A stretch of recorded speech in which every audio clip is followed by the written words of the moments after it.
시청자 여러분 안녕하십니까? 우리 아영이랑 또 만났습니다. 지난 시간에 우리 짠순의 이야기 제가 조금 본받아야 되지 않을까? 예, 조금 자책도 해가면서 난방 온도 20도를 이제는 해야겠다. 네, 우리 남편도 좀 단련을 시켜야겠다. 네, 라는 생각도 했는데 우리 형부가 나이가 연령대가 어떻게 되시는지 비밀입니다. 제가 아까도 말씀드렸다시피 젊어서 고생은 금주고도 못 산다잖아요. 이왕이면 젊으셨을 때 하시고 이제 40대 넘어가면 좀 자중하셔야 돼요. 알겠습니다. 아끼다가 괜히 자중해야 되네. 아 그럼요. 예. 어쨌든 언니는 자중하셔야 될 것 같아요. 알겠습니다. 우리 첫 번째 시간에 네. 난방 이야기 우리 또 하면서 네. 고난의 행군 이야기를 했어요. 그렇죠. 고난의 행군. 고난의 행군 때 우리 북한에서 보면 탄광이나 네. 농촌에서 네. 시체들이 굉장히 많이 나왔잖아. 아, 그 유선 맞아요. 탄광이라서 네. 저는 제가 살았던 곳은 유선이었는데 거기가 탄광이 좀 유난히 많았어요. 그러니까 그 탄광은 사실 예전에 일제강점기 때부터 있었던 곳이거든요. 그러니까 원래 그 석탄 자체가 많이 매립이 되어 있는 지역이다 보니까 일제강점기 때부터 계속 석탄을 채굴하던 곳이거든요. 근데 저는 지금도 기억나는 게 제가 그때 이제 뭐 초등학생 때부터였던 것 같아요. 좀 기억이 초등학생 때부터 좀 많이 나잖아요. 근데 그때 지금도 기억나는 게 자고 일어나면 밤새 이제 탄광에서 탄을 캐다가 갱이 무너져가지고 여러 명이 이제 그게 이제 압사를 한 거죠. 그래서 이제 죽는 상황이 발생하다 보니까 자고 일어나면 누가 죽었다더라 이런 얘기를 정말 많이 들었던 것 같아요. 그래서 이제 학교 가면은 그 아빠가 없는 그 친구가 몇 명 있었는데 그 둘 중에 한 명은 꼭 그 탄광에서 괭이 무너져가지고 그 아버지가 돌아가신 그런 아이 친구가 있었던 게 기억이 나요. 그런 애들이 좀 있었거든요.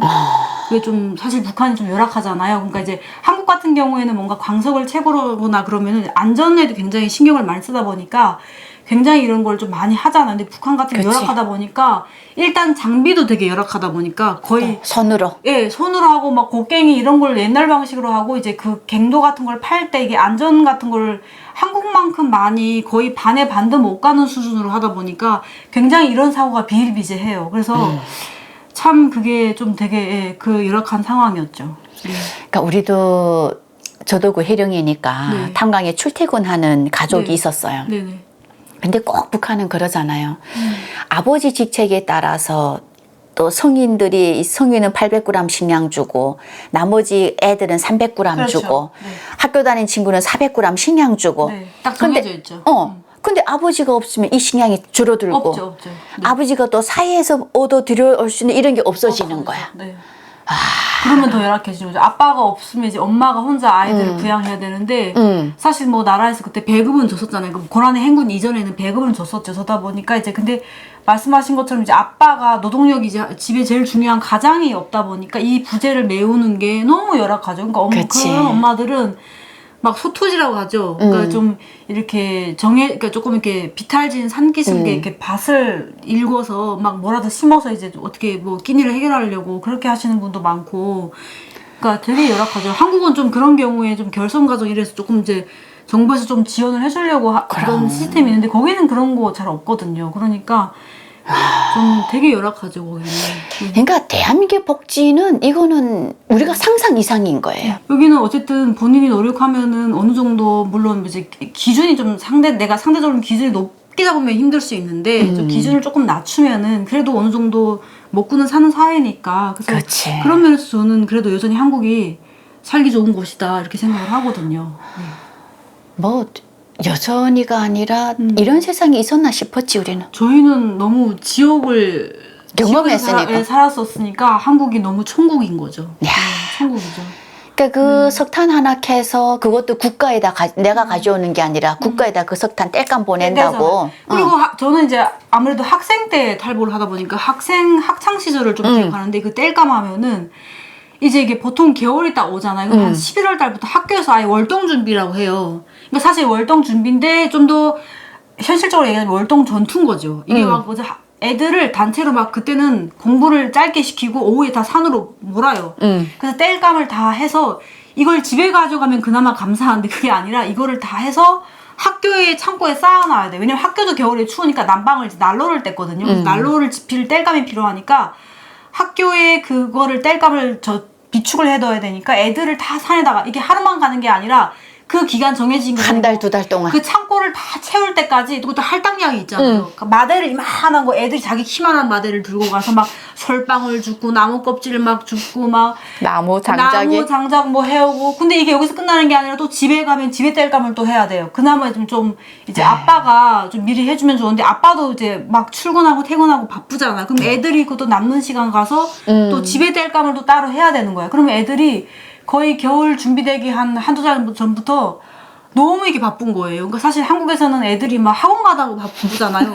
거기는 생존 때문에 바빠. 오히려 학원 때문에 바쁜 거는 거긴 학원이라는 것 자체가 아예 없지만. 없지. 네, 그러니까 이게 너무 한국이랑 너무 다른 것 같아요. 그래서 그런 거는 좀 확실히 완전 비교가 되죠. 저희 입장에서는. 그러니까 학교에다 땔감 넣었던 기억이 저도 나는데 네. 그걸 그렇다고 교실에서 공부하는 학생들에게 겨울에 공급해 주는 게 아니고 다 뭐 교장실, 뭐 무슨 어디 연구실, 교무실 뭐 김일성 혁명역사 연구실에는 너무 따뜻해. 너무 펄펄 끓죠. 완전 뭐 때다 못해 그냥 엄청 뜨끈뜨끈하고 막 그런데 오히려 또 웃긴 게 학교 각 교실은 애들이 또 당번이 갖고 와야 돼요. 집에서 자기 뿜어가. 집에서 자기 집에서 그 나무하고 석탄을 또 당번이 갖고 와야 돼. 그러니까 이게 얼마나 짜고 뭐 아주 고열을 짜는 거죠. 야, 아까 애들을 산에다가 밀어 몰고. 넣어서 솔직히 한국에서는 뭐 고등학생부터 아르바이트가 가능하더라고요. 이게 노동법 자체가 이제 그 미성년자 보호법 이런 거 있어가지고 애들을 너무 어린 나이에 노동을 못 시키게 법으로 딱 보호를 해있잖아. 근데 북한은 그딴 거 없어요. 일단은 그냥 초등학교 한 고학년쯤 되면 벌써 막 뭐 논밭으로 밀고 뭐 산으로 뭐 철길 버스 나가고 뭐 산에 가고 남하러 온갖 일 다 가고. 시키잖아요. 그러니까 저는 학교 선생님 담장도 우리가 쌓았어요. 아우 저는 학교 선생님 그 김장철 되면 또 겨울하면 김장이 또 오잖아요. 선생님 집에 다 애들이 그 수레 거기 뭐 배추 날라주고. 배추 이게 손수레 알죠 여러분? 요즘 세대는 모를 수 있는데 그 예전 분들은 아실 구르마. 텐데 구르마에다 끌어가지고 그걸 또 낑낑거리고 선생님 집 배추 날라주고 막 이랬어요. 그 배추 캐러 가서도 하루 종일 배추를 캐도 집에 배추잎 한 장 못 갖고 오잖아요. 다 선생님 집 가져가고 뭐 이러고 뭐. 야, 그리고 진짜 거기서 그냥 노동력 엄청 그 정도로 한국 와서 알바했으면 나 떼부자 됐을 거예요. 짠순이 안 하고? 그럼 강남에 아마 아파트 한 채 섰을걸요. 노동력을 여기 와서 했으면 안 그래요? 솔직히 그렇잖아요. 네. 생각해보면 그렇다니까요. 피땀 네. 짜는 거지. 그렇죠. 그거를 막 이른 나이에 막 10대 한 11살, 12살 때부터 그걸 했으니까.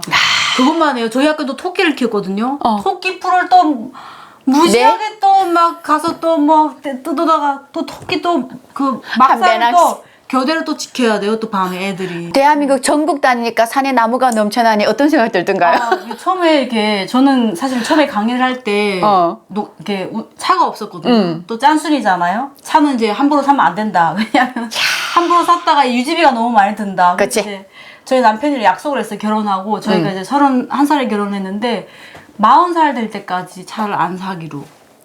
그래서 그때 저희는 이제 남편이 이제 회사 차를 몰았었거든요. 이제 짠순이 짠돌이지 뭐 하는겨, 그치? 그래서 근데 그때 사장님이 조금 많이 봐주셨어요. 이제 저희가 차가 없는 거 아니까 이제 주말에는 이제 차를 써도 된다. 그래서 주말에만 이제 기름값만 저희가 내고 주말에 썼고 이제 그러니까 저희 차가 아예 없었거든요. 저도 이제 강의를 다 버스를 타고 다녔는데 한국은 너무 좋은 게 대중교통이 다 뚫려 있어. 전국 방방곡곡. 그냥 내가 잘 검색만 하면 돼요. 그리고 비용도 엄청 쌌거든요. 그러니까 저는 강의를 초반 다닐 때 이제 다 대중교통 타고 다니는데 이제 강의 끝나고 오다 보면 이제 지방 같은 데는 이제 고속도로 달리면 산이 막 되게 멋있잖아요. 특히 강원도 이런 데 가면은 막 산세가 정말 예쁘잖아요. 근데 사실 그때는 예쁜지 몰랐어요. 한국 사람들은 막 그 차창 밖으로 멋있다 이러는데 저는 이쁘다. 전 1도 공감이 안 되는 거예요. 저게 뭐가 멋있지? 제 눈엔 다 땔감으로 보이고 너무 그치? 북한에서 그 땔감에 처절한 기억밖에 없으니까 저게 나 감성이 1도 없는 거예요.